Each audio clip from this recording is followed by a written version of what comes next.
Slugging is the tactic of which a killer downs survivors but does not hook them.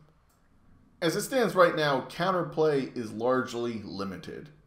Generally speaking, the only counterplay is the single-use unbreakable or the rarely correctly placed exponential boon, with the next patch lining up to be the biggest nerf to healing in quite a long time. You can expect slugging to become more common and much more toxic. A while back, the devs did try giving all survivors Unbreakable in an experimental test build, and the results were pretty predictable, with survivors being able to outright abuse the feature. However, I believe behavior was on the right track, and with some modest tweaking, we could find the balance to make slugging a valid tactic without it becoming outright abused. Rewarding killers for not hooking survivors.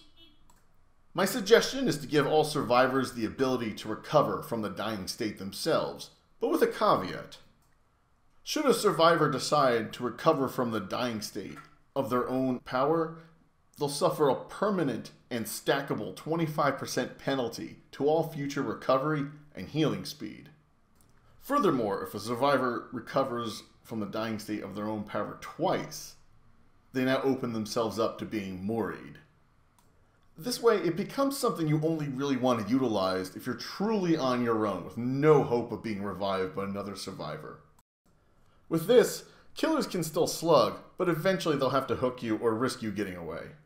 Or conversely, bait you into recovering yourself twice so they can remove you from the match.